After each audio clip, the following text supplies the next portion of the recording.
안녕하세요. 방금 소개받은 아마존 웹서비스의 정호진입니다. 나도 아까 세션 딱 끝나고 쫙 빠지는 거 보고 다른 세션을 가시는 건지 아니면 그냥 가시는 건지 모르겠는데요. 저거 오늘 에자일에 대한 얘기를 하려고 온 건 아니고요. 제목대로 아마존에 대한 얘기를 좀 해드리려고 왔습니다. 그리고 어제 이제 아마존이 또 알렉사라는 또 제품도 발표를 했었는데, 그래서 그런 내부적인 저희 쪽의 어떤 개발에 대한 부분, 그리고 실제로 혁신에 대한 부분을 좀 얘기를 드리려고 합니다. 추석 연휴 전날인데요. 이렇게 많은 분들이 자리 지켜주셔서 저도 좀 많은 인사이트를 드리려고 좀 노력을 좀 하겠습니다. 첫 번째로 올해 초에, 그러니까 어제 알렉사 나오기 전까지 저희 아마존에서 나왔던 부분들인데요. 잘 아시겠지만 알렉사는 음성인식 비서인데 그 서비스가 연결되는 서비스가 한 1만 개 이상, 지금 한 1만 7천 개, 2만 개까지 가고 있는데요. 이제 그 서비스만 나온 게 아니라 보시는 것처럼 이제 이미지 인식 관련된 서비스, 에코 룩이라 그래서 그 서비스 나왔죠. 결국 옷을 입은 것에 대한 코디, 스타일을 추천해주는 서비스였고요. 그 다음에 에코 쇼라 그래서 음성인식 디스플레이가 있습니다. 그리고 마지막으로 나왔던 게 대시의 완드라 그래서 저 맨 끝에 있는 게 뭐냐면 이제 대시 같은 경우는 이제 클릭으로 주문을 하고 그 클릭으로 결제하고 배송하는 거였다면 이제 그것이 다 말하고 그냥 스캔만 하면 되는 겁니다. 결국 이게 디바이스에 대한 혁신으로 보실지 모르지만 사실상 이게 플랫폼의 혁신이었죠. 근데 이제 우리는 이제 겉으로 보여지는 건 디바이스만 보였지만, 요번에 나오는 알렉사는 보면 알렉사 버튼이라든지 그 다음에 이제 알렉사의 그 다양한 서비스를 할 수 있는 그런 부분들이 이제 계속 나오고 있는데, 결국 뒤에 그것이 이제 플랫폼이 있다는 거고요. 이제 그거만 나온 게 아니라 아마존 캐시라는 현금 충전 서비스, 밀킷, 그리고 이제 세 번째 여기 보시면 이게 스티커가 뭐냐면 지금 아마존닷컴 앱이 있으시면 그냥 바로 실행 가능합니다. 그 이미지 카메라를 딱 켜시면 이미지 인식 상품에 대한 부분 말고 보시면 제품을 하나 선택해서 특정 장소에 이제 AR 형태로 이제 배치를 할 수 있게 되는 거죠. 이거는 이제 이케아나 다른 데서도 많이 했지만 저희가 이제 카메라 이미지 앱을 통해서 이제 하는 부분이 있고요. 그리고 마지막으로 패키지 엑스레이라 그래서 이제 박스를 뜯지 않고 그 안에 무슨 물건이 있는지를 알게 해주는 서비스까지 나왔죠. 저희는 이제 이런 서비스들이 제가 얘기 안 드려도 거의 매주 단위로 아마존은 새로운 얘기가 나오잖아요. 새로운 제품도 나오고 새로운 서비스도 나오고 아마 한 달 내에 계속 아마존이 뭘 했대, 뭐가 나왔대, 이런 얘기. 재미난 건 저희가 막 광고를 하고 막 그러지 않는데 이제 알려지게 되는데, 저는 그 근간에는 제가 오늘 얘기 드릴 이제 마이크로 서비스 아키텍처와 데브옵스라는 저희 내부의 어떤 구조적인 부분, 그 부분이 이제 가장 크게 자리 잡고 있고요. 그 다음에 그런 아키텍처와 어떤 개발 환경에 플러스해서 어떻게 하면 이제 고객의 요구사항을 받아서 바로바로 서비스할 거냐. 저희는 이제 그 체계가 개발과 비즈니스가 이제 대부분 대한민국이 분리가 돼 있잖아요. 그런 부분이 이제 아마 좀 궁금해 하실 거고요. 그 다음에 저희는 이런 것들이 계속 서비스가 파생이 되거든요. 새로운 서비스 파생이 되고 계속 테스트를 하고 있는 겁니다. 그리고 마지막으로는 결국 이런 것들이 최신 AI나 최신 어떤 그런 이머징 테크놀로지, 그런 기술들이 계속 올라가면서 플랫폼이 진화할 수 있는지. 근데 우리나라는 어떻습니까? 하나의 프로젝트 하고 나면 프로젝트 기간 끝나고 운영 끝나고 나서야 다음 예산이 있거나 아니면 소위 말하는 서버나 네트워크, 스토리지 모든 것들 다시 다 사서 다시 플랫폼을 만들어야 되잖아요. 그죠? 결국 우리가 지금 얘기하고 계시는 이 행사의 주제인 에자일도 마찬가지인데 그게 안 되는 거죠, 지금. 저는 제가 봤을 때 앞에 세션이나 오늘 전체 세션에서 핵심인 민첩하게 하고 그 다음에 좀 더 빠르게, 좀 더 정확하게, 그리고 우리가 잘 협업하고 이런 걸 얘기하지만 본질적으로는 이런 부분들이 이제 문제가 있는 거죠. 그러니까 이런 걸 제일 잘하는 회사가 누구냐? 아마존도 있을 수 있고 페이스북도 있을 수 있고 되게 여러 회사가 있는데, 오늘 그래서 그 아마존의 그런 디지털 혁신을 어떻게 가속하는지를 얘기를 좀 드리려고 하는 겁니다. 대시 같은 경우는 방금 전에 얘기 드렸지만 이게 클릭을 하게 되면 이렇게 타이드 세제가 결제와 그다음에 실제로 주문 배송까지 다 일어나는 서비스고, 근데 이게 아마존 닷컴에서만 쓰면 안 되니 누구나 다 쓸 수 있게끔 IoT 버튼으로 나왔고요. 그게 저런 혁신을 나오게 되는데, 마지막 아까 완드라고 하는 지팡이 서비스인데요. 근데 결국 이게 2년 안에 다 일어난 일들이에요. 그럼 결국은 계속 지속적으로 누군가가 새로운 걸 만들고 바꾸고 혁신을 했다는 얘기잖아요. 그래서 저희는 이런 부분들이 전 제품이 일어나는데, 최근에 이제 가장 화두가 되고 있는 게 이제 알렉사 제품이죠.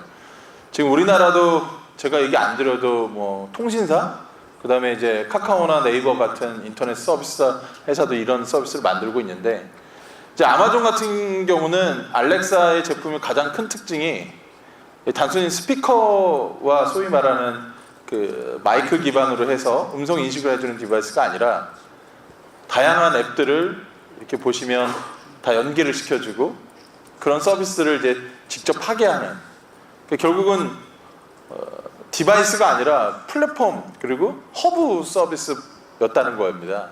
그러니까 결국 다른 서비스를 다 통합하고 연계하는 건데, 예를 들면 우버 같은 경우는 자기 집까지 우버를 호출할 수가 있고요. 뭐 당연히 저기 아까 타이드 같은 주문도 있지만 뉴스도 있고, 뭐 이거 외에 아까도 얘기했던 뭐 도미노 피자를 시킨다든지, 아니면 자기 뱅크 은행 계좌를 확인한다든지, 뭐 결제 현황을 확인한다든지 되게 많은 서비스를 이제 붙이게 되는데, 결국 이것은 단순한 음성인식 비서라고 하는 우리가 뭐 AI 서비스가 아니라는 거죠. 그러면 이런 플랫폼을 만들려고 그러면 어떻게 했냐? 저희는 이제 아마존 알렉사라고 하는 플랫폼에 당연히 자연어 처리도 되고 음성 인식이 되는 그런 플랫폼인데, 여기에 이제 ASK 알렉사 스킬 킷이라고 하는 이제 개발 SDK를 도구를 제공을 하게 되는 거죠. 근데 이것이 이제 여기 계시는 분들 누구나 다 만들 수 있는 겁니다. 그래서 알렉사에 연동을 해서 새로운 서비스를 이제 만들게 되고, 또 제일 중요한 이제 보이스 서비스, 알렉사 보이스 서비스를 아예 인베디드 시키는 거죠. 뭐 자동차나 냉장고나 집안에 있는 가전이나 그리고 디바이스들의 그것들을 이제 연동을 시키게 되는 겁니다. 근데 결국 이러한 것들이 제가 봤을 때는 단순히 우리가 보이스 서비스를 AI와 결합해서 하는 것 이상의 이렇게 다양한 생태계를 이루게 하는 그런 플랫폼들에게 있다고 보고요. 근데 그 플랫폼이 우리가 생각하는 그런 단일 시스템으로 개발하는 그런 개발 프로젝트가 아니라 10년, 20년 갈 수 있는 지속적인 플랫폼으로 간다는 게 이제 가장 큰 특징이고요. 그래서 작년에 올해까지 이제 보면 한 3억 5천, 뭐 4억 대 이상 많이 팔렸다고 하죠. 근데 저희께 지금 한 70% 이상 되는, 그리고 제가 아까 얘기한 대로 이런 그 ASK를 통해서 디바이스를 붙이는 서비스가 한 1만 개 이상, 그래서 한 1만 6천 개 이상 돌파할 정도로 상당히 많이 빠르게 이제 혁신을 하고 있습니다. 그러니까 결국 지금 제가 오늘 얘기 드린 그 속도, 그 다음에 서비스를 런칭하고 지속적으로 혁신하는 거, 결국 이게 에자일인 거죠. 그러니까 아마존이 생각하는 에자일은 비즈니스가 확대가 되고 비즈니스 서비스가 빠르게 지속적으로 혁신을 하고 그것들이 계속 늘어나는 거. 그러니까 결국 이것이 저희가 얘기하는 에자일이라고 보시면 됩니다. 그래서 이번에 그 상반기 때 나왔던 제품 중에 에코쇼가 있는데요. 에코쇼 같은 경우는 음성인식으로 할 수 있는 것은 우리가 음성을 받고 그 다음에 음성인식을 확인한 다음에 말로 전달을 하는 건데, 그거를 말로만 다 안 되니까 이제 쇼 보여주는 서비스가 나온 거죠. 근데 이제 음성인식만 하는 것이 아니라 저희가 아까 말한 에코룩이라는 제품은 실제로 그 사용자들이 옷을 입은 것들을 체크를 해주고 그 코디를 머신러닝 기반으로 추천해서 서비스를 해주는 겁니다. 근데 요거는 지금 인비테이션 온리인데요. 지금 국내에서도 뭐 되게 많은 회사들이 지금 벤치마킹하고 있죠. 그러니까 아마존은 음성 인식뿐만 아니라 이미지 인식 같은 컴퓨터 비전 쪽도 상당히 투자를 많이 하고 있는 상황이죠. 그리고 실제로 작년에 이제 가장 화두가 됐던 게 이제 보시면 이제 드론입니다. 드론이 IT 쪽하고 무슨 상관이냐? 근데 엄청나게 상관이 많이 있죠. 저 같은 경우는 그 디벨롭 하는 것 중에서 이제 개발자가 아니라 비즈니스 디벨롭 하는 역할을 많이 하는데요. 작년에 저희 국내에 있는 몇몇 회사들하고 이제 저희 드론 팀하고 이제 미팅이 있었는데, 우리나라는 아직도 드론을 마트에 있는 장난감으로 생각하죠. 근데 지금 아마존 내에서는 드론이 앞으로 우리를 먹여 살릴 핵심 비즈니스인데, 가장 큰 이유는 아마존 생각하는 드론은 사람이 조종을 하는 게 아니죠. 그러니까 무인으로 배송을 해야 되기 때문에 그 무인 배송을 하는 모든 그 자체가 AI고, 그리고 통신 환경이 안 되는 높은 지대에 올라가기, 통신에 대한 부분, 그리고 센티미터에 가까운 위치에 대한 부분, 센티미터 단위까지도 오차가 없어야 되는, 그러니까 그런 부분들이 다 있기 때문에 저희는 이 드론도 하나의 플랫폼에 연계된 서비스라고 생각하는 겁니다. 이제 그것이 이제 아마 저는 우리나라의 IT 개발 환경의 비즈니스나 서비스나 플랫폼을 바라보는 차이가 똑같이 있다고 봐요. 저는 그 갭을 이제 작년에 좀 느꼈었는데요. 그리고 또 중요한 건 이제 아마존 고라고 하는, 이제 저희 아마 12월 달에 나왔던 비즈니스 많이 보셨을 텐데요. 대부분의 이때 서비스에 대해서 우리나라에서 논란은 기술이 뭐야? 뭐 예를 들면 컴퓨터 비전, 퓨전 센서, 센서 인지해가지고 하는, 그거 누구나 하는 거 아니야? 두 번째가 일자리 다 없어진다고. 근데 실제로 가장 중요한 거는 이 기술이 아니었어요. 저희가 자율주행 차량, 소위 말하는 AI 기술을 해서 이용을 하다 보니까 이거는 다른 분야에도 많이 쓸 수 있는 겁니다. 그러니까 우리가 IT에서도 마찬가지잖아요. 어떤 새로운 기술을 알게 되고 새로운 것들을 알고 새로운 패턴을 알게 되면 그게 다른 분야에 융합해서 쓸 수 있는데, 우리는 우리 분야만 해왔던 거잖아요. 근데 이 사업이 한 4년 정도 R&D가 있었던 거거든요. 대한민국에서 4년 동안 돈 안 벌고 개발한 시스템 오픈 못하고 테스트만 하고 계속 베타 버전이면 집에 가야 되잖아요. 근데 결국은 그런 것들을 끊임없이 테스트하고 개선하고 바꿀 수 있는 것, 전 그게 에자일 문화라고 봅니다. 그러니까 아마존은 실패를 용인하고 그 실패를 계속 지속적으로 개선하면서 계속 시장 반응을 보고 그 시장에서 우리가 만든 서비스들이 어떻게 되는지를 확인하고 제공하는 이 부분인데, 저는 이제 그런 부분들이 이제 가장 큰 차이가 있었습니다. 그래서 요즘 저희 쪽에 가장 큰 트렌드는, 제가 오늘 뭐 클라우드 얘기는 거의 안 할 건데, 아마존을 통해서 아마존 웹 서비스의 어떤 그런 것들을 실행하는 부분을 지금 많이 보고 계세요. 특히 요즘 IT 쪽에서 가장 하드는 이제 디지털 비즈니스라고 하죠. 그러니까 우리 새로 말하는 기존에 있는 어떤 오프라인 프로세스나 어플리케이션들을 우리가 코딩하고 개발하는 게 아니라 새로운 디지털 비즈니스를 만들고, 그 비즈니스를 하기 위해서는 이노베이션과 트랜스포메이션이 필요한 건데, 결국 트랜스포메이션을 누가 잘하느냐가 이제 가장 큰 관건인 거죠. 그래서 저는 오늘 그 트랜스포메이션의 가장 핵심이 되는 아키텍처와 메커니즘을 얘기하려고 하는 거죠. 그러면 아마존의 가장 큰 메커니즘은 당연히 아마존 웹 서비스라는 플랫폼을 기반으로 아마존도 하고 있고요. 거기에 아키텍처와 소위 말하는 방법론과 메커니즘이 있는 겁니다. 근데 결국 이 부분을 저희는 대전제가 뭐냐면 데이터에 있습니다. 아마존이 제일 잘하는 건 솔직히 데이터죠. 고객이 무엇을 하려고 하는지, 고객이 어느 때 어느 소비를 하려고 하는지, 그리고 고객이 들어왔을 때 추천을 했을 때 고객의 반응이 무엇인지, 그리고 바로 행동하는 거. 근데 그 핵심엔 데이터가 있어요. 물론 이 네 가지가 다 중요한데 다 맞아야 되겠죠. 근데 제일 핵심은 이 네 가지의 혁신의 정도와 수준이 맞아야 되는 겁니다. 어느 하나가 더 잘 되어 있고 어느 하나가 더 우수하다고 해서 될 수는 없는 거죠. 그래서 오늘 이 사항을 하나씩 좀 얘기를 드릴 겁니다.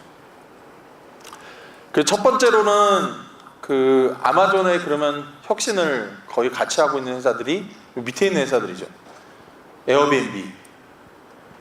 전 세계 호텔이 없어도 호텔보다 더 높은 기업 가치를 하는 공유경제 서비스의 가장 큰 하도가 되었던 곳이고, 온라인 스트리밍 비디오 서비스, 전 세계 비디오 가게를, 비디오 방을 만들지 않아도 모바일로 비디오를 할 수 있는, 그 다음에 오스카라고 해서 미국에서는 되게 유명한, 우리가 소위 말하는 약국에 가서 처방을 받고 병원을 다니는 그거에 따라서 보험료가 책정이 되는, 그리고 샤오미나 로빈후드 같은 경우는 주식거래 수수료가 제로예요.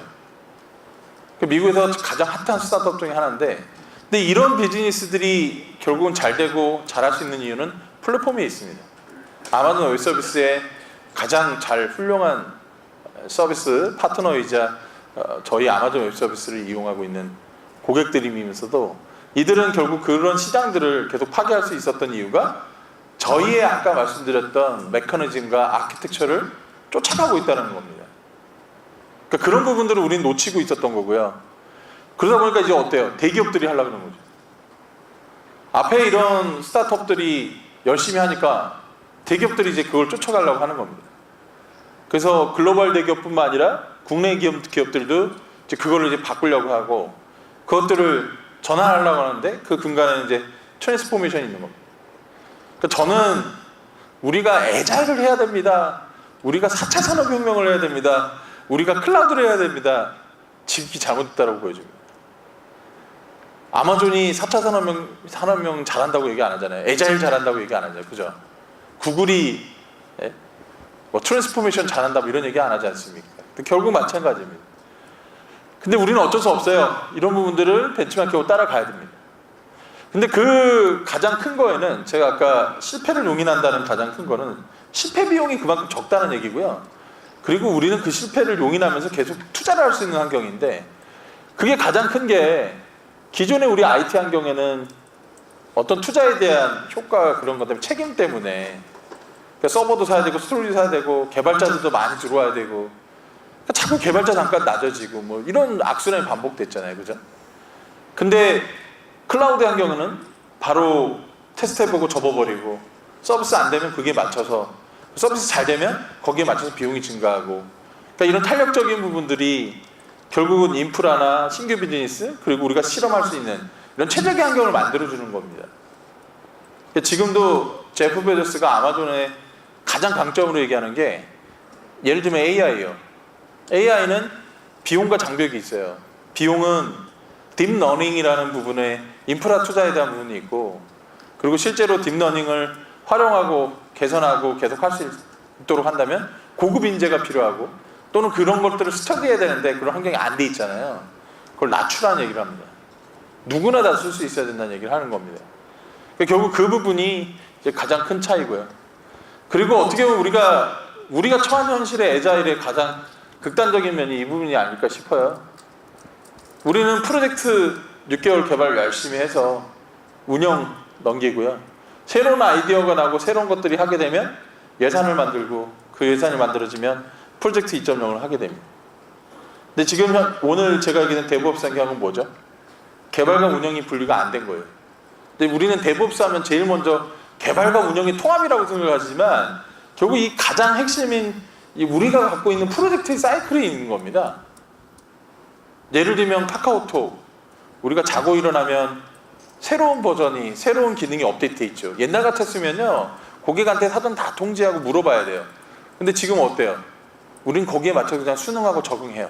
페이스북에 아이콘이 바뀌고 기능이 추가되고 뭐가 있는데도 아무도 물어보거나 잘못했거나 얘기 안 하잖아요. 근데 그들은 1.0, 2.0이 아니라 계속 지나고 있는 거거든요. 결국 우리는 그것을 못 쫓아가가지고 그럼 결국은 애자일의 가장 큰 거는 우리가 빠르게 가는 게 아니라 이 구조를 바꿔야 된다는 얘기예요. 이 구조를 안 바꾸고는 답이 안 나온다는 얘기죠. 그래서 IT를 옛날에는 돈 많이 들어가고 요즘 막 그러잖아요. 개발자들은 설계 끝나기 전에 들어오면 안 된다. 근데 이제 어떻게 보면 이제 IT는 좀 더 민첩성, 즉 애자일을 확보를 하고 확정성 있고 유연한 그런 핵심 그런 것으로 지금 변하고 있는 거죠. 결국 테크 컴퍼니라고 하는 기술 기업으로 가기 위해서 가장 큰 변화를 지금 현재 갖고 있다는 겁니다. 자, 그럼 마이크로 서비스 한번 알아보겠습니다. 지금 보시면 이게 아마존닷컴에 있는 페이지에 어떤 상품, 특히 책에 대한 페이지를 이렇게 구성한 건데 지금 이 페이지에 마이크로 서비스는 11개로 구성되어 있습니다.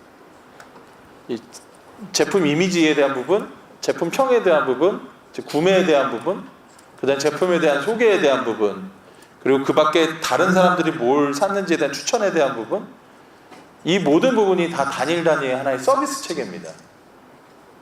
그 서비스들이 모여서 하나의 웹사이트를 이루게 된 거고 하나의 웹페이지를 이루게 된 거죠. 그 마이크로 서비스를 왜 해야 되느냐, 그것에 대해서 오늘 첫 번째인데 마이크로 서비스를 가장 크게 하는 이유는 저희 같은 경우 이게 모바일 앱에 보시면 아까 제가 이미지 검색 앱에 있다는 그 저 카메라죠. 요즘 네이버가 이미지 검색하고 음성 인식 해놓고 TV 광고 엄청나게 하고 있잖아요. 이런 서비스들이 하나 추가되려고 하면 우리는 어떻게 해야 됩니까? 모바일 앱을 다시 개발해야 되거나 모바일 앱을 통째로 플랫폼을 다시 바꿔야 되잖아요. 근데 저희는 계속 추가를 하고 있단 말이에요. 새로운 기능들을.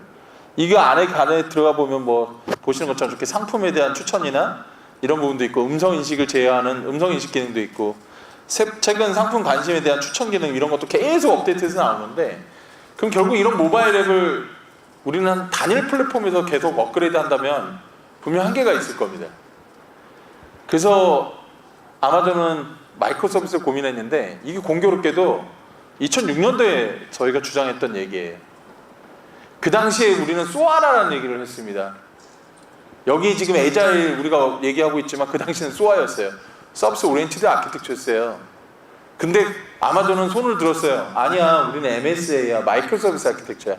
그래서 지금도 계시는 CTO, 그때나 지금이나 똑같은 CTO였어요. 그분이 지금 이거는 고우투라는 행사로 바뀌었죠. 자바 오브젝트 오리엔티드 소프트웨어 개발 컨퍼런스였는데 여기서 얘기를 한 거예요. 첫 번째, 노스퀄을 그때부터 얘기했습니다. 노스퀄. 그러니까 지금 우리가 얘기하는 빅데이터, 뭐 RDBMS의 파괴적인 얘기를 그때 얘기하면서 야 이제는 자체 데이터베이스를 갖고 있어야 되고 서비스를 자체로 개발하고 그런 게 작게 운영하는 팀이 자체적으로 있어야 돼. 이걸 다 한 통으로 해가지고 프로젝트를 하면 답이 안 나와. 그래서 시스템의 일관성이나 가용성이나 소위 말하는 이제 분산. 이때 뭐 저희는 이제 클라우드 컴퓨팅을 얘기하고 서비스가 처음에 그 오브젝트 스토리부터 나왔었던 때였으니까요. 그때부터 제가 봤을 땐 가장 큰 변화의 흐름이 두 축으로 나뉘게 됩니다. 소아와 마이크로 서비스 아키텍처. 그래서 마이크로 서비스 아키텍처를 하는 가장 큰 이유는 일단 첫 번째 우리가 맨날 얘기하는 모듈. 아까 그 서비스 단위 하나가 다 모듈인데요. 그 모듈화에 대한 부분이에요. 근데 우리는 그 서비스 모듈을 아까 소아 기반으로 하는 것과 마이크로 서비스하는 가장 큰 특징이 있는 거고 두 번째는 그걸 바꾸는 거. 아까 보셨지만 모듈 추가하거나 그 모듈을 바꾸는 거예요. 근데 우리는 그 전체를 다 건드렸어야 됐잖아요. 그리고 다른 어플리케이션이나 출시, 쉽게 말하면 타임 투 마켓이죠. 빠르게 출시를 해야 되고 그게 되게 중요한 이제 기술입니다. 대한민국은 뭐 제가 이렇게 얘기 드리면 자바에 되게 충실한 나라고 오픈소스로 이제 가고 있고 DB는 오라클이 거의 뭐 오라클 컨트리라고 할 정도로. 근데 가장 큰 건 뭘까요? 자바가 잘못된 걸까요? 오라클이 잘못된? 아니에요.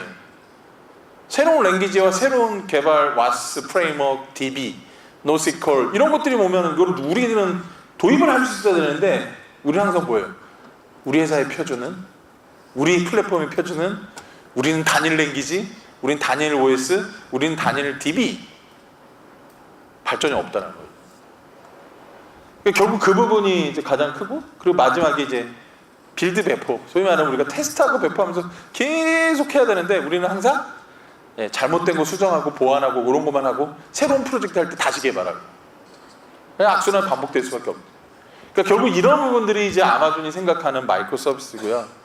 그 마이크로 서비스를 뭐 제가 얘기 안 드려도 예전에는 커플링, 소아, 그 다음에 이제 마이크로 서비스로 얘기를 많이 하고 있는데 저는 이때부터 이미 마이크로 서비스가 분화돼서 발전이 됐다라고 보여지는데 결국 이런 부분들이 이제 가장 큰 흐름이죠. 그 마이크로 서비스는 뭐냐? 소아하고는 완전 틀리진 않지만 소아의 사상을 갖고 있지만 제일 중요한 게 서비스 아키텍처를 소아에 있는 부분을 가져가면서 저 보시는 스몰 퍼블릭 API, 즉 외부하고 연결할 수 있는 API라는 부분이 분명히 있는 거고요. 제일 중요한 거는 아까도 얘기했지만 독자적인 데이터 스토어가 있는 겁니다. 근데 이제 이 부분을 이제 얘기하면 야 그럼 DB를 관리하는 게 너무 많아지는 거 아니야? 우리는 단일 DB, 통 DB로 해서 테이블 관리하면 되는데 이건 이제 찬반이 있을 수 있어요. 근데 지금은 그런 데이터베이스도 좀 나누면서 이제 하게 되는 건데 결국 이런 부분들을 이제 새로운 아키텍처로 보고 있는 부분이 가장 크고요. 그리고 이 마이크로 서비스는 이게 라이브러리가 아니라 실제로 서비스라는 겁니다.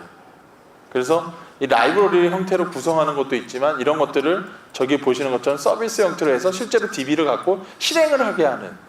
그러니까 그래서 어떻게 보면 마이크로 서비스 아키텍처가 가장 큰 변화의 흐름이 이런 어떤 서비스의 하나의 형태로 가져가는 부분이 이제 가장 크고요.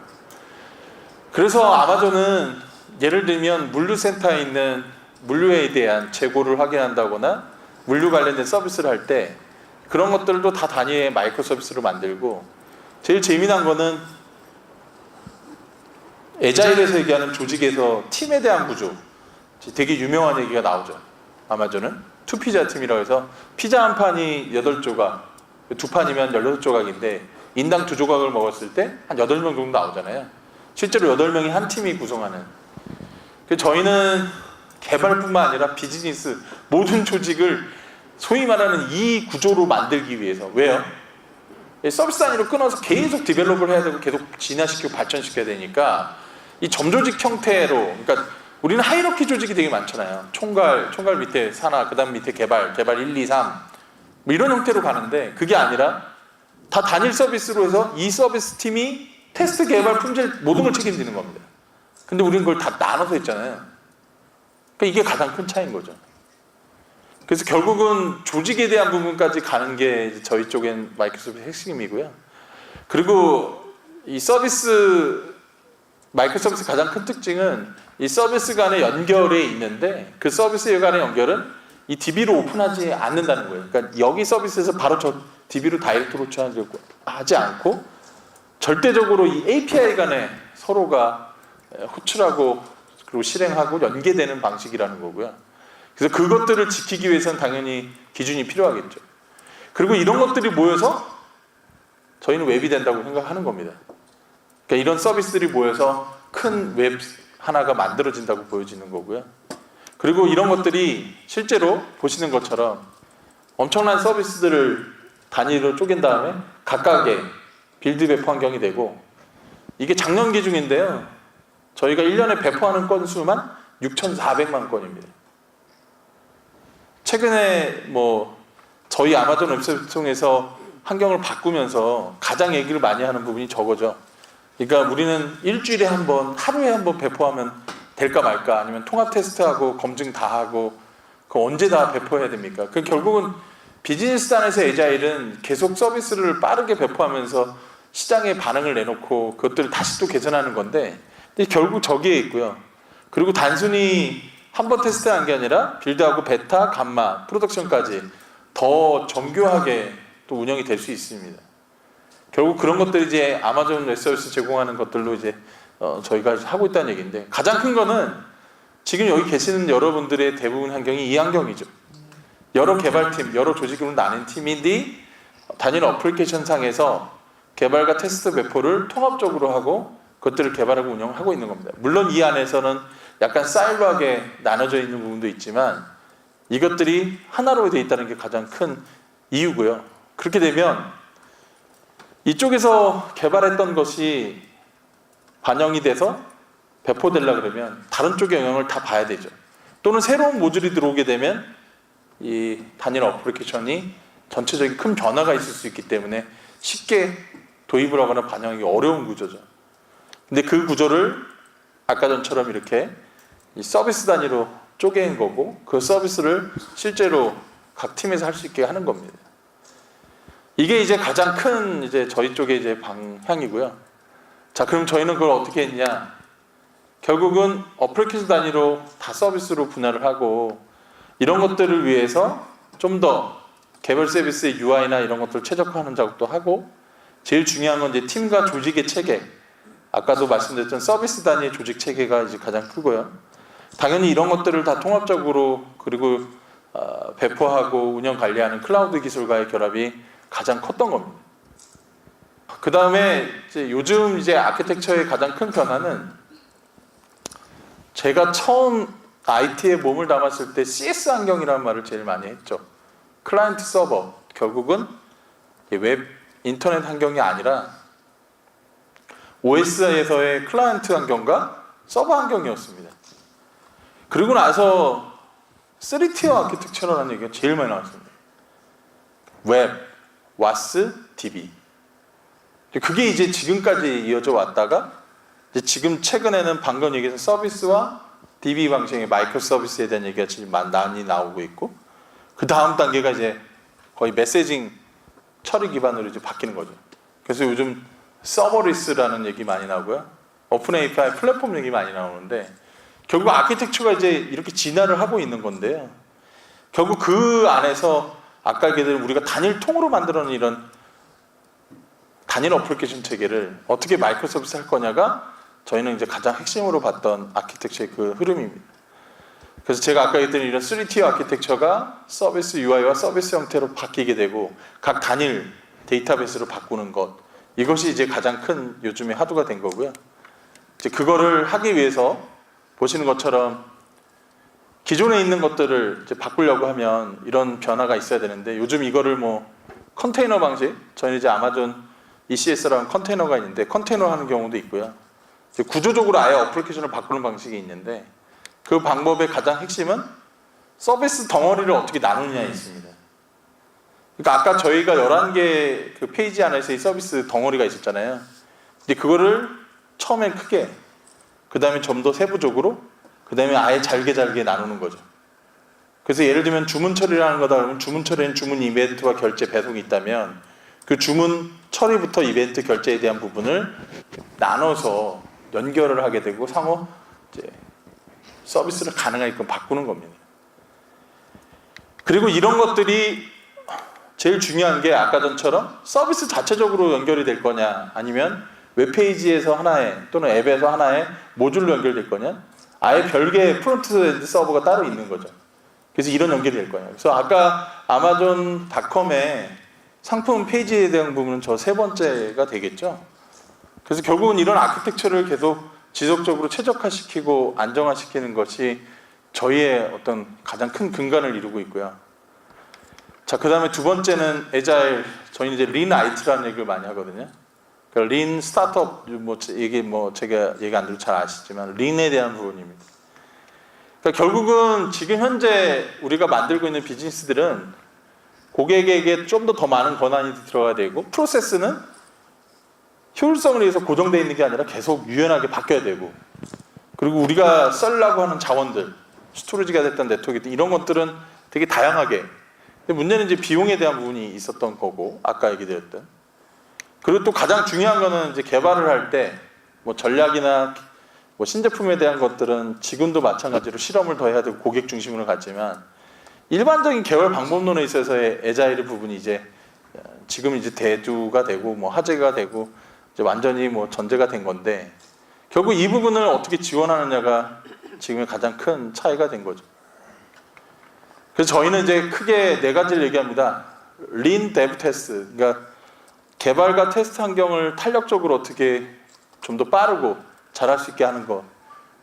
지금도 제가 가보면요, 요즘은 PC 사양들이 너무 좋아져서 개발자 PC가 그냥 개발 테스트 환경 되고, QA 환경 없이 프로덕션, 그리고 뭐 있더라도 QA 환경은 되게 최소화돼 있고, 결국 이런 부분들이 되게 많은데 이 부분도 있고요. 그다음에 오퍼레이션 환경, 제일 중요한 이제 데브옵스죠. 그리고 이제 어널리틱스 환경도 린으로 얘기합니다. 그러니까 빅데이터에, 아니면은 우리가 얘기하는 요즘 머신러닝까지 가는 부분, 그리고 이제 아키텍처에 대한 부분인데요. 당연히 데브 테스트 환경에서는 이제 컨트롤 C, 컨트롤 V, 이게 뭐냐면 우리가 만든 환경을 그냥 찍어내는 겁니다. 그러니까 우리가 만든 환경을 운영, 개발, 그 다음에 구분 없이 찍어내면서 지속적으로 테스트하고 만들 수 있는 거죠. 근데 결국 이런 환경 때문에 개발자들한테 좀 더 많은 권한과 많은 어떤 그 자원들을 활용할 수 있는 부분들을 얘기하고 있죠. 요즘 보면 AI 같은 경우가 이제 이런 경우가 많은데, 자기 노트북에서 GPU 그 다음에 충분한 사양을 가지고 테스트를 막 해보세요. 근데 실제로 프로덕션까지 가기 위해서는 상당히 많은 인프라와 자원에 대한 부분도 있는데, 이제 이런 부분에 대한 민첩성이고요. 그리고 당연히 이제 오퍼레이션을 하다 보면 보안이나 그 다음에 ITSM 같은 것들을 하게 되는데, 저희는 이런 걸 할 때마다 이걸 또 만들어야 되고 또 해야 되잖아요. 근데 결국 이런 것들을, 기존에 있는 것들을 어떻게 잘 활용하느냐, 이게 이제 클라우드가 제공해주는 가장 큰 특징이고요. 그리고 아까 어널틱스 얘기했죠. 결국은 우리가 기존의 데이터를 분석할 때 너무나 많은 비용과 투자, 복잡했던 부분들이 좀 더 자동화되고 간결하게 하면서 할 수 있는 방법들을 찾아내는 거. 그러니까 결국 데이터 프리덤이라는 단어가 그래서 이제 린 어널틱스에서도 나오게 되는 거고요. 그래서 아마존은 뭐 노스콜DB부터 데이터 웨어하우스 EMR, 즉 하둡, 뭐 그다음에 실시간 데이터 스트리밍을 처리해주는 이런 서비스들이 결국 아까 말씀드렸던 그런 린 어널틱스 환경을 이제 구성해주고 도와주는 역할을 하게 됩니다. 그 다음에 실제적으로 린 아키텍처의 핵심은 저희는 비용을 고려한 아키텍처라고 해서 최적화된 아키텍처인데요. 당연히 요금제나 그다음에 실제로 62번이나 가격을 인하하고 아키텍처를 최적화하는 그런 비용에 맞춰서 구성을 하게 되는 이런 부분들이 린 아키텍처입니다. 그리고 마지막으로 린 파이낸스라고 하는 우리가 비즈니스를 하면서 프로젝트를 하면서 그리고 그것들을 운영하면서 가장 제일 중요한 것은 우리가 하는 일에 대한 실제 가치에 대한 부분인데 저희가 개발하는 일, 저희가 운영하는 일은 실제로 이 서비스가 얼마나 가치 있는지에 대해서 반영이 안 되는 경우가 많았죠. 근데 이제 이런 부분들이 우리가 실제로 가치를 알게 되고 그 가치의 중요성을 알게 되는 거. 그래서 저희 아마존이 성장하고 제일 급속도로 할 수 있었던 이유는 개발자를 위한 회사라는 게 아니고요. 이 모두가 다 우리의 가치와 밸류를 알게 되고 기여하게 되고 이런 구조를 갖게 되는 겁니다. 근데 저는 이게 이제 우리나라가 가장 큰 갭이 있죠. 그러니까 개발자의 가치가 솔직히 드러나지가 않는 겁니다. 근데 이 부분이 이제 가장 크게 바뀌는 부분이고요. 그리고 이제 또 중요한 부분이 이제 조직의 관리인데요. 우리는 플랜 실행 이렇게 했지만 실제로는 우리는 플랜 두 체크 액트 계속 어떻게 보면 진행을 해야 되는 건데 우리는 플랜과 두가 계속 반복되면서 나눠져 있었어요. 그러니까 결국 이런 부분들은 이제 개선을 해야 되는 건데 결국 아마존이 이런 부분들이 이제 가장 빠르고 신속하게 잘 되는 회사라고 보여지고요. 다행히 이제 조직이 커지게 되면 이제 문제는 낭비도 많아지고 체크해야 될 걸 많다 보니까 이게 또 옛날 전통적 조직으로 갈 수밖에 없어요. 그러니까 이런 부분들을 어떻게 하면 잘 조정을 할 거냐가 저희는 가장 큰 부분이고요. 그래서 경영진, 조직, 뭐 규제나 보안, IT 담당자 저희는 이런 부분들을 어떻게 잘 얼라이먼트하고 잘 하느냐가 저희의 핵심이고 저희의 내부 역량이라고 보는 겁니다. 그래서 저희는 클라우드 같은 경우는 CCOE라고 요즘 이제 가장 하던데요. 결국은 개발하는 앱 조직하고 IT 쉐어드 서비스 체계가 클라우드하고 이제 결합이 돼서 이제 그런 부분들을 이제 중앙에서 센터 오브 엑셀런스, 그러니까 내부에 있는 어떤 혁신을 유도하게 되고 거기에서 이제 에자일 방법론이 도입이 되고 그걸 클라우드를 통해서 더 빠르게 진행이 되는. 그래서 요즘 제가 가서 좀 놀라는 것은 이런 CCOE 조직을 만드는 회사가 되게 많고요. 데브옵스 부서를 만드는 곳이 지금 되게 많아졌고 그리고 이런 서비스 조직을 좀 더 활성화하고 근본적으로 바꾸려고 하는 것이 상당히 많다는 겁니다. 자, 그 다음에 이제 마지막으로 얘기해 드릴 것이 데브옵스인데요. 아마존이 생각하는 데브옵스는 아까 말씀드린 대로 개발과 운영의 분리가 아니라 개발과 운영을 하되 그건 조직적인 통합이 아니라 아까 얘기 드렸던 지속적인 개발과 혁신을 할 수 있는 체계를 만드는 데브옵스 체계고요. 그것의 가장 큰 핵심은 개발자들이 개발하고 테스트하고 배포해서 끝나는 것이 아니라 고객들로부터의 피드백을 통해서 다시 반영이 되고 그것이 다시 개발로 이루어지는. 결국은 프로젝트와 운영이 나눠져 있던 것들을 합치고 그리고 개발과 운영 업무에 대한 결합이 이제 가장 큰 건데요. 결국 이것이 결국 저희는 이제 린 엔터프라이즈, 에자일 엔터프라이즈, 에절리티 이쪽으로 이제 연계가 되는 겁니다. 그래서 제가 아까 얘기 드린 대한민국 그다음에 우리의 기존의 IT 환경 전통적인 워터폴 방식이었잖아요. 요건이 있고 그걸 설계하고 코딩하고 테스트해서 그다음에 통합 테스트하고 나서 릴리즈하는 것.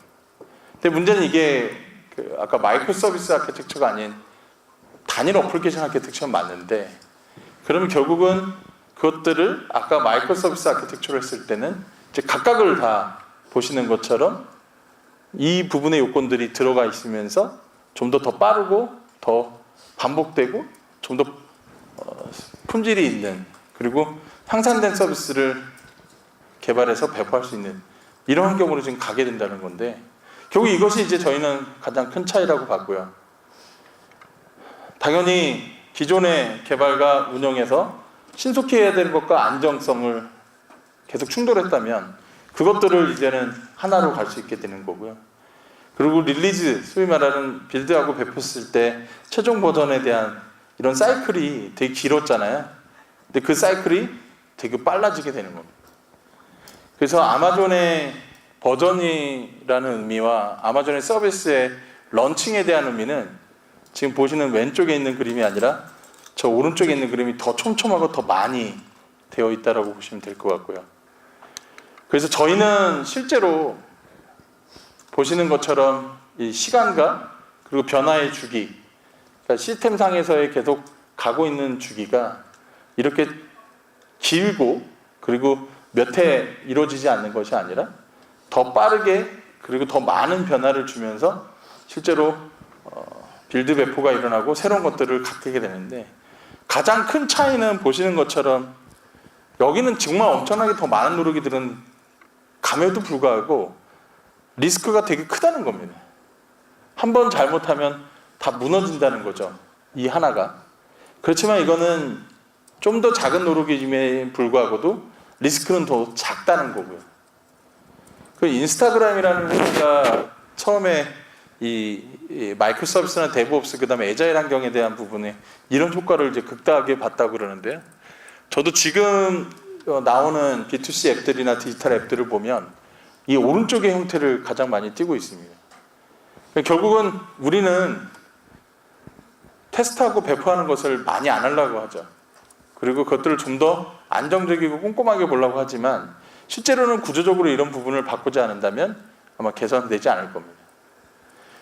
그리고 재미난 것은 이것이 단순히 디벨로퍼 사이드에만 있는 게 아니라는 겁니다. 개발자 쪽 사이드에만 있는 게 아니라 이 비즈니스에도 영향을 준다는 겁니다. 그러니까 그 비즈니스의 현업의 요구사항이나 케이스, 그다음 유즈 케이스, 피처들, 플랜, 그리고 실제로 고투마켓, 시장에 서비스를 내게 하는 이 요소가 결국 이 에자일 디벨롭먼트라고 하는 아마존 내에서의 프로세스가 영향을 주기 때문에 이 사이클도 더 빨라진다는 겁니다. 그러니까 결국은 우리가 참 아이러니한 얘기를 하는 건데요. 저희만 더 에자일해지고 저희만 에자일 체계로 간다고 아무 소용이 없다는 겁니다. 그러니까 비즈니스의 에질리티는 결국 여기서 나오는 겁니다. 근데 우리는 참 재미난 게 에자일 또는 에질리티의 기대 효과를 그냥 데브옵스로 하면 됩니다. 이렇게 되는데 그건 잘못된 얘기죠.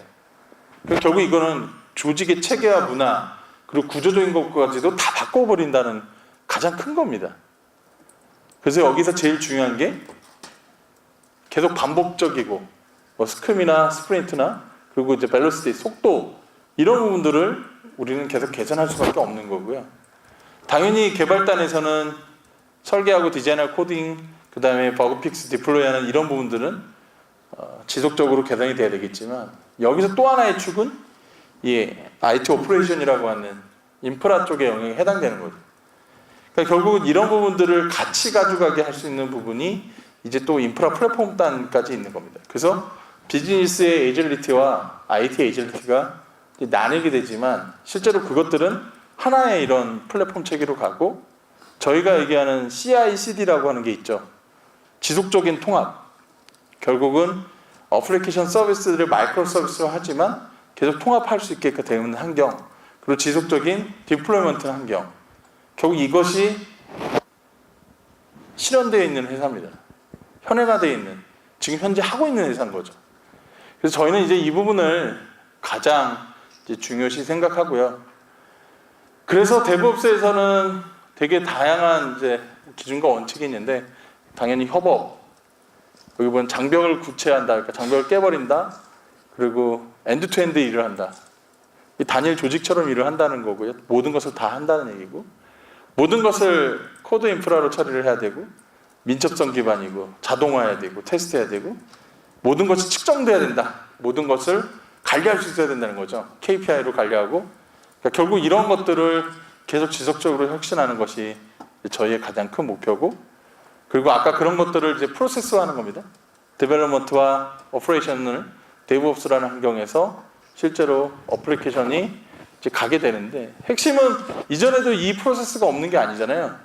그리고 버전 컨트롤도 했고 실제로 다양한 레퍼지터리를 통해서 관리를 했던 건데, 그러면 개발 테스트 그리고 실제로 프로덕션까지 이루어지는 이런 환경들을 어떻게 자동화하고 통합하는가 관건이 될 겁니다. 그래서 결국은 저희는 이 데브옵스라고 하는 이 메커니즘과 지속적인 통합과 배포라고 하는 이 두 개의 양면성을 계속 지속적으로 가져가기 위한 혁신을 하고 있는 게 아마존의 지금 가장 큰 어떤 원동력이지 않을까 싶고요. 저희는 이제 그거를 어플리케이션, 인프라, 시큐리티까지, 그리고 그런 모든 툴과 프로세스를 통합하고 그런 것들을 파이프라인을 관리하고 당연히 리포팅하고 모니터링을 하면서 큰 흐름으로 플랫폼으로 이제 가져가게 되는 그런 구조를 갖고 있습니다.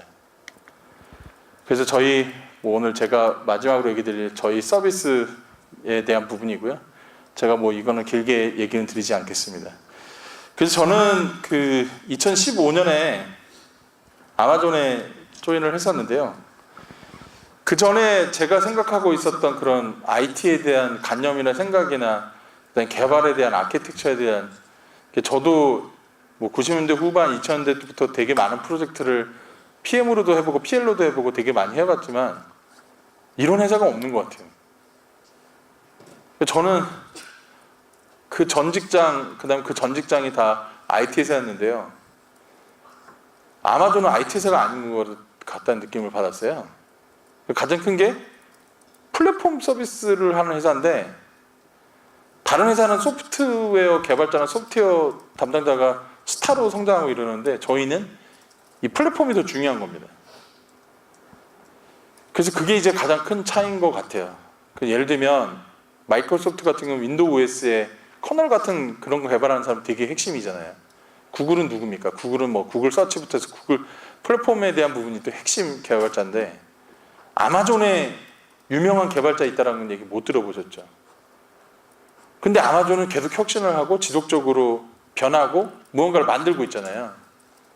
저는 그게 되게 궁금했던 거예요. 봤더니 바로 이걸 지키려고 하는 거죠.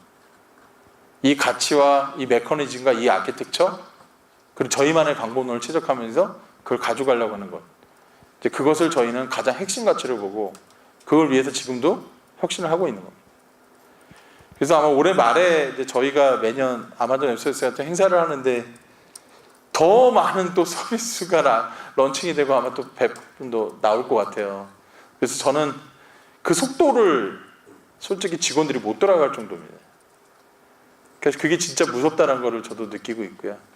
그래서 아마 그런 부분들이 아마 저희가 지금 고민하고 있는 것들에 본보게 되지 않을까 싶습니다. 자, 그럼 Q&A로 제 질문하고 답변 드리고 마치도록 하겠습니다. 아마존에 관련된 궁금한 사항 다 관계 없고요. 그 다음에 개발이나 그 다음에 실제로 경험하셨던 것들이나 모든 것 물어봐 주시면 두세 개 정도 받고 끝내도록 하겠습니다. 한국 기업이 클라우드 도입하는 데 있어서 일단 나라에서 데이터를 규제하는 것과 그리고 그 보안 정책에서 계속 클라우드로 이제 개발을 하거나 이렇게 넘어가는 협업을 하거나 하는 것들이 계속 어려움을 겪고 있는데, 실제 이제 한국 기업 안에서 좀 빠르게 도입을 해서 적용하고 있는 기업들 사례와 그런 것들을 좀 가속화하기 위해서 우리가 어떤 것들이 좀 규제나 이런 것들이 바뀌어야 할지 보여주시면 좋을 것 같습니다. 저는 그냥 이렇게 한마디로 드리는 게 추석 전에 좀 깬다고 할 수는 모르지만, 보안 때문에 클라우드나 또는 이런 거 못한다 그러면요, 그건 안 한다는 겁니다. 정말 하려고 하는 데는요, 보안 다 해결하고요, 그리고 보안 규제 다 문제 없이 합니다. 근데 보안 때문에 못해요? 죽어도 우리는 안 돼요? 그럼 변화하지 않으려고 하는 겁니다. 지금 제가 신은 신발 이거 혹시 뭔지 아세요? 이게 얼마 전에 실리콘밸리 CEO들이 다 이걸 신는데요. 제가 샀어요.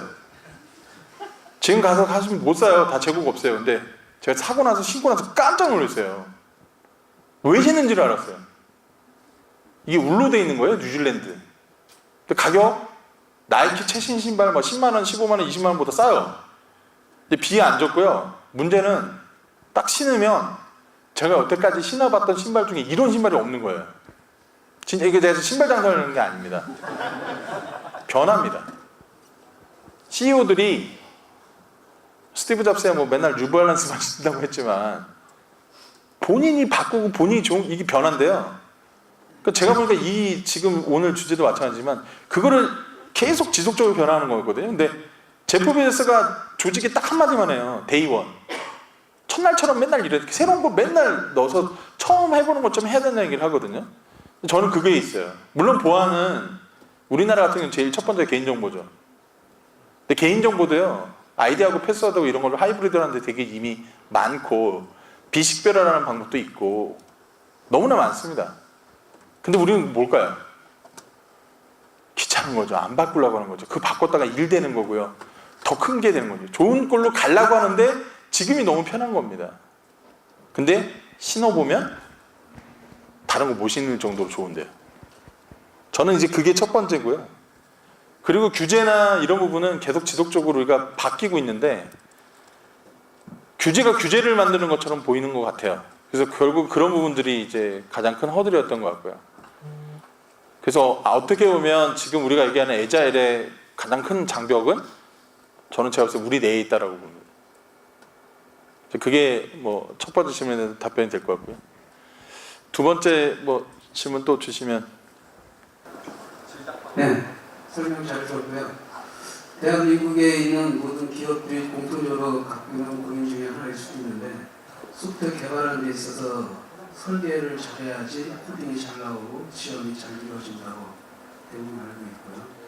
그래서 설계 문서에 대한 그 품질, 그리고 코딩에 대한 품질, 그리고 이런 것들에 대한 시험에 대한 테스트 케이스라든가 이런 것들이 잘 만들어져야지 좋은 품질이 나온다고 알고 있는데 지금처럼 빈번하고 신속하게 개발이 진행이 되고 릴리즈가 돼야 된다면 이런 것들을 아마존에서는 어떻게 해결하고 계시는지, 즉 다큐멘트를 작성 안 하고 바로 코딩까지 가는 건지 그거 좀 궁금합니다. 저희는 다큐멘터리를 너무 권장하는 문화고요. 그리고 그렇다고 그걸 관리적인 업무로 하지는 않습니다. 근데 가장 큰 시작점은 얼마 전에 저희 쪽에 게이밍, 그러니까 저희가 게이밍 쪽도 지금 어마어마하게 투자를 하고 있는데 게이밍 개발자가 하고 있는 일에 대한 발표가 내부에 있었는데 저는 깜짝 놀랐어요. 저희가 설계를 하고 말씀드린 디자인을 하고 그것들을 개발해서 테스트하는데 저희는 거꾸로 일한다는 컨셉이 있어요. 워킹 백워드라고. 뭐냐면